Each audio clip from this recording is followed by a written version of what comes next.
ओ भाई साहब, ओ भाई साहब, क्या ही फाइनल हो गया है वर्ल्ड कप का। और बिल्कुल ऐसा ही फाइनल होना चाहिए था जैसा कि ये पूरा टूर्नामेंट पूरा गया था और सारी जो चीजें थी वो बॉलर्स के फेवर में थी और आखिर में हमें एक अच्छा फाइनल देखने को मिला। वैसे फाइनल जो था वो दो चोकर्स के बीच में था। ये इस बात का फैसला हो रहा था कि साउथ अफ्रीका बड़ी चोकर है या इंडिया बड़ी चोकर है, लेकिन साउथ अफ्रीका ने कहा कि यार ऐसे कैसे, हम पिछले कई सालों से चोक करते हुए आ रहे हैं, अब ये कैसे हो सकता है कि ये कोई टाइटल जो है वो इंडिया जैसी टीम हमसे छीन ले। तो उन्होंने साबित कर दिया कि सबसे बड़ी चोकर जो है वो साउथ अफ्रीका की टीम है। वैसे यार कमाल की कप्तानी की है रोहित शर्मा ने, कमाल। मैं कहता हूँ कि सेम सिचुएशन आ गई थी जैसे 2022 के वर्ल्ड कप में हमारी सिचुएशन थी ना इंग्लैंड के खिलाफ, वैसी सिचुएशन इंडिया के खिलाफ थी। लेकिन वहां पर हमारे कैप्टन थे माशाल्लाह किंग बाबर आजम। यार किंग कर लेगा, पॉप्सी द किंग जिसको हमने टाइटल दिया हुआ है वो थे, और इस यहाँ पर थे हिटमैन रोहित शर्मा। और कमाल की कैप्टनसी की है, अपने बॉलर्स पे फुल कॉन्फिडेंस उन्होंने दिखाया है। जहां पर अक्षर पटेल को एक ओवर में 22-24 रन पड़ रहे थे, वहीं पर आके बुमराह और शदीप सिंह ने, इसके साथ पांड्या ने जिस किस्म का ओवर किया, मैं कहता हूँ कि इससे अच्छी कप्तानी आपको कहीं देखने को नहीं मिल सकती। लेकिन यार यहाँ में पिघल गया। अनबिलीवेबल जो है ना वो विन इंडिया ने की। 97% चांसेस थे कि साउथ अफ्रीका ये मैच जीत जाता है, लेकिन वहां से फिर आप क्रेडिट दें रोहित शर्मा को कि वो इस मैच को साउथ अफ्रीका के मुंह से खींच के ना वापस लेके आया है। वैसे देखा जाए तो कमाल की कप्तानी की रोहित शर्मा ने, और इससे ज्यादा अच्छी बैटिंग जो है वो विराट कोहली ने की है, और उसने वो साबित किया कि वो बड़े मैच का बड़ा प्लेयर है। मजा आया। ये कॉन्फिडेंस जो है ना कुछ दिन पहले रोहित शर्मा ने विराट कोहली को दिखाया था कि हमें पता है कि उसकी परफॉर्मेंस नहीं है इस वर्ल्ड कप में ऐसी, लेकिन जो परफॉर्मेंस होती है ना वो ऊपर नीचे होती रहती है, लेकिन जो क्लास होती है वो हमेशा परमानेंट होती है। और यही विराट कोहली ने साबित किया था कि जो क्लास है ना वो फिर इंसान की परमानेंट होती ही होती है। और एक अच्छी इनिंग्स उस बंदे ने खेली, और साथ ही रोहित शर्मा और विराट कोहली दोनों ही T20 इंटरनेशनल से रिटायर्ड हो चुके हैं। Bye bye, tata, goodbye. कमाल का इनका सफर रहा, और एक अच्छे नोट पे मैं समझता हूँ कि उन्होंने इस वर्ल्ड कप का जो सफर है वो एंड किया। वैसे विराट कोहली 2022 के वर्ल्ड कप में कह रहे थे कि जब उस वर्ल्ड कप में भी इनकी परफॉर्मेंस कोई बेहतरीन नहीं थी, सिर्फ एक पाकिस्तान वाला मैच जिसके बारे में खुद विराट कोहली ने कहा था कि सिर्फ उस एक मैच की वजह से हारिस रऊफ, आपको पता है कि एक ही ओवर में 2 छक्के पड़े थे एंड वाली बॉलों पे, उसी मैच के बारे में विराट कोहली ने कहा कि इस मैच के बाद मैंने फैसला किया कि मैं जरा इसको कंटिन्यू रखूंगा नेक्स्ट वर्ल्ड कप तक। वो कहता कि अगर मैं ये ना भी जीता, इसमें परफॉर्म ना भी करता हूँ, ये वर्ल्ड कप ना भी जीता, लेकिन फिर भी मैंने इसे रिटायरमेंट ले ही लेनी थी। जो सबसे ज्यादा डिजर्व करता था ना इस वर्ल्ड कप को जीतने का, तो वो कैप्टन रोहित शर्मा करता था। यार जिस तरीके से उसने इतने सालों से इंडियन टीम की बैटिंग को उसने ठीक किया, बॉलिंग को उसने ठीक किया, फील्डिंग को ठीक किया, ऐसे ऐसे प्लेयर्स वो उठा के अपने साथ इस वर्ल्ड कप में लेके गया जिसके बारे में बड़े लोग बातें कर रहे थे कि ये कौन से प्लेयर उठा के ले गए।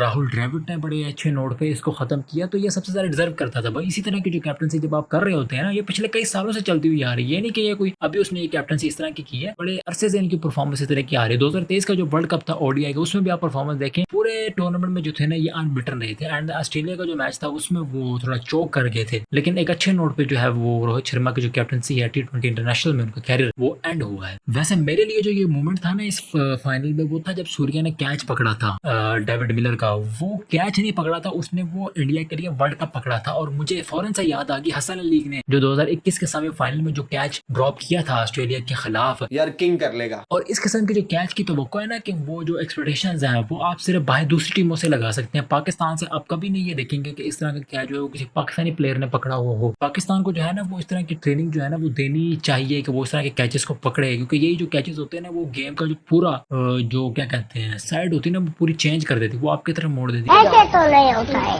वैसे जब इंडिया की बैटिंग खत्म हुई तो मैं यही सोच रहा था कि अभी भी जो है ना वो इंडिया 15 से 20 रन कम है। ये स्कोर कम से कम इस पिच के ऊपर 200 के करीब होना चाहिए था। अगर ये मैच इंडिया हार जाता है ना, जिस तरीके की किस्म की जो इनिंग्स है वो विराट कोहली ने खेली है, तो सारा जो बैकलैश था ना वो फिर विराट कोहली पे लोग उसको ताने शाने देना शुरू करते थे कि हम विराट की वजह से आ रहे हैं कि वो पहले इतना स्लो खेला, लेकिन वो डिजर्व करता था कि वो उस तरीके से खेले। हालांकि उसने इंटेंस स्टार्टिंग में शो किया अपना, जब उसने पहले ओवर में चौके मारे ना, कुछ बाउंड्रीज ने यानी 2 या 3 चौके उसने मारे थे, तो उसी से अंदाजा हो गया था कि वो आज तेज खेलेगा। लेकिन जब विकेट्स इंडिया की गिरी थी उसके बाद उसने अक्षर के साथ जो अपनी एक पार्टनरशिप बनाई, वो एक बेहतरीन पार्टनरशिप थी। जिस तरीके से खेलना चाहिए था वैसे उसने खेला। अपनी 50 के बाद जब उसको लगा कि अब तेज खेलना चाहिए, वो तेज खेला, फिर इस चक्कर में फिर वो आउट भी हो गया। इसके अलावा अक्षर ने बड़ी जबरदस्त किस्म की बैटिंग की, और दुबे ने भी बहुत अच्छी बैटिंग की। दुबे ने जो है वो इंडिया को डूबने से बचा लिया। खाओ माँ कसम।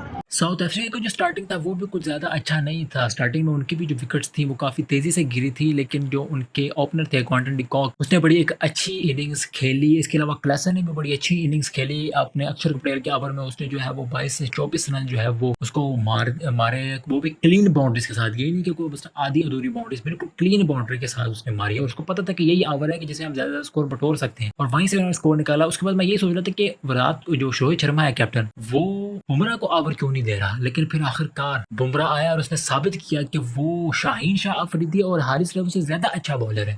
खराब हो जाएगा। क्योंकि अगर यहीं पे हमारी कंडीशन होती है और शाहीन शाह अफरीदी साहब होते हैं या हारिस रऊफ साहब होते हैं, तो वो छक्के भी खाते और बाद में इस किस्म के इंटरव्यूज भी देते कि कोई बात नहीं यार, हमने तो ग्रेट बैट्समैन से छक्के खाए। जैसे हारिस रऊफ ने इंडिया के मैच में 2022 में कहा था कि जी कोई बात नहीं, मैंने तो विराट कोहली जो इतना बड़ा प्लेयर है मैंने उससे छक्के खाए हैं, तो क्या बात इतनी बड़ी बात होगी। मैंने तुम्हारे क्या बिगड़े हैं। इसके अलावा अर्शदीप ने जो है वो बड़ी अच्छी बॉलिंग की, वो भी अच्छे पूरे टूर्नामेंट में नजर आया। इसके बारे में इंजमाम उल हक साहब कह रहे थे कि जरा चेक करें कि इतनी इसकी जो है ना वो रिवर्स स्विंग कैसे हो रही है। कि इस तरह का गन जो है वो हमारे क्रिकेटर रिटायरमेंट के बाद पता नहीं क्यों टीवी पे बैठ के मचाते रहते हैं। इसके अलावा जो इस मैच का रियल हीरो था ना वो था हार्दिक पांड्या। हार्दिक पांड्या ने जो क्लासन की विकेट ली, उसके बाद डेविड मिलर की जो विकेट ली, वो तो खैर सारा क्रेडिट सूर्या को था जिसने इतना जबरदस्त कैच पकड़ा। और अक्सर लोग ये भी कह रहे थे कि ये जो कैच था सूर्या का, ये क्लियर जो था वो 6 था, ये कैच नहीं था। लेकिन भाई ये क्लियर आउट था। आपको अगर नहीं आदत है हमारे ज्यादातर पाकिस्तानी, क्योंकि हमने तो हमारे पाकिस्तानी प्लेयर थे तो कभी इस तरह के कैच पकड़े नहीं तो हमें पता होता ना कि ये भी किस तरह के भी कुछ कैचेस होते हैं, इस तरह की भी कोई फील्डिंग होती है। तो ये क्लियर भाई आउट था।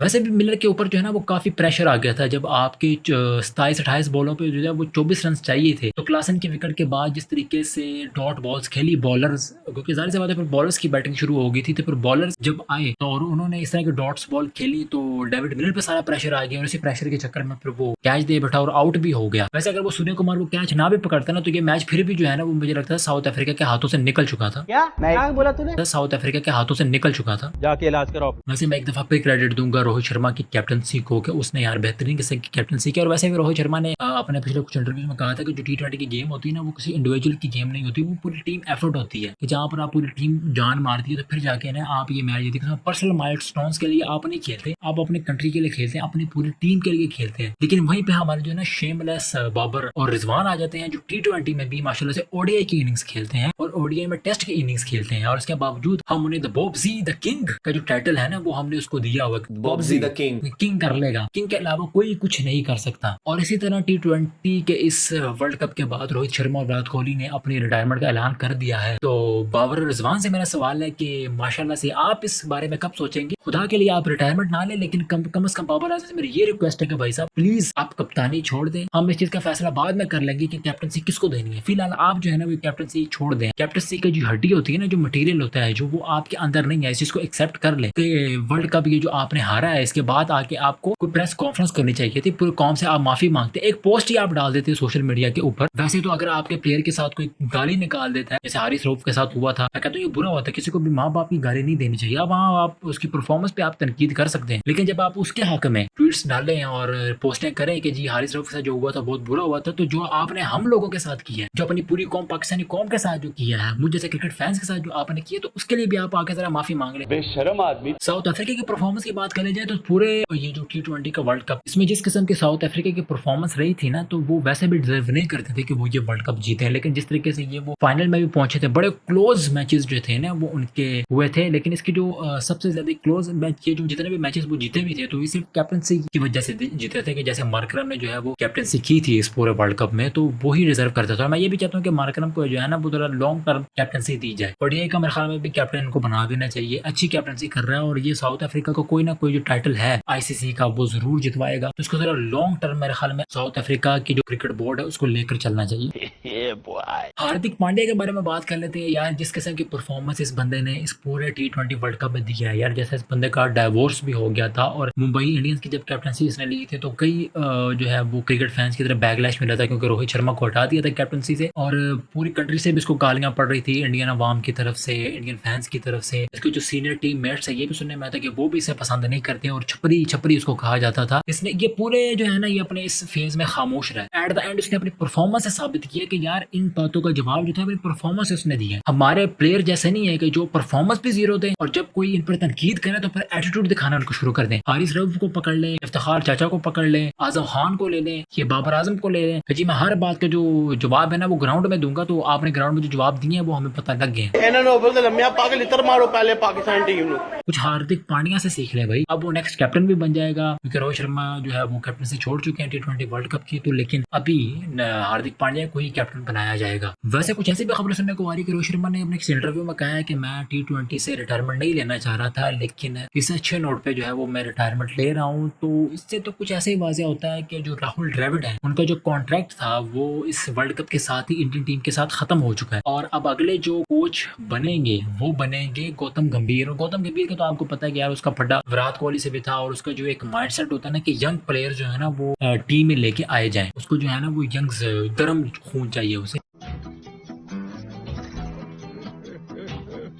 वो कहता है कि नहीं, अब ये जो प्लेयर्स बूढ़े हो चुके हैं ना, जो सीनियर प्लेयर्स हैं, अब ये टीम में नहीं होने चाहिए। तो इसी वजह से शायद रोहित शर्मा ने जो है ना वो पहले ही रिटायरमेंट ले ली थी। लेकिन क्योंकि जैसे हमारे यहाँ होता है, हमारे यहाँ जैसे कोई सोच भी नहीं सकता कि कोई ICC इवेंट को बंदा जीते और वो आते ही उसका वो रिटायरमेंट करा, बल्कि वो तो और मजीद 2 साल खेलने की सोच रहा होता है। हमारे मुल्क में तो ऐसा नहीं होता, ऐसे तो नहीं होता है। इसके साथ जैसे राहुल द्रविड़ का कॉन्ट्रैक्ट खत्म हुआ है तो उसका भी जो भारतीय क्रिकेट बोर्ड है, इंडियन क्रिकेट बोर्ड, उसने उनका कॉन्ट्रैक्ट जो है वो एक्सटेंड नहीं किया। कॉन्ट्रैक्ट खत्म, उनका भाई टाटा बाय बाय आप जा से। हालांकि उस बंदे ने आपको T20 वर्ल्ड कप जिता के दिया, लेकिन उसके बावजूद उसका कॉन्ट्रैक्ट खत्म हुआ तो उसकी जगह अब नए कोच को वो लेके आ रहे हैं। लेकिन हमारे जो है वो मुल्क में ऐसा कुछ भी नहीं होता क्योंकि हम जो है वो गैरत से आ रही है। वैसे भी सर्जरी की बात जो मोहसिन नकवी साहब ने की थी वो मुझे लगता है आपको डिले हो चुकी है। तो दोस्तों ये कुछ था इस वीडियो में। वीडियो भी काफी लंबी हो चुकी है। अगर आपको पसंद आती है तो उसको लाइक करें, चैनल को सब्सक्राइब करें और नीचे कमेंट सेक्शन में बताएं यार क्या चीजें आपको अच्छी लग रही है, क्या चीजें बुरी लग रही है। मैं मिलता हूँ आपसे अगली ऐसी किसी वीडियो में, तब तक अल्लाह हाफिज।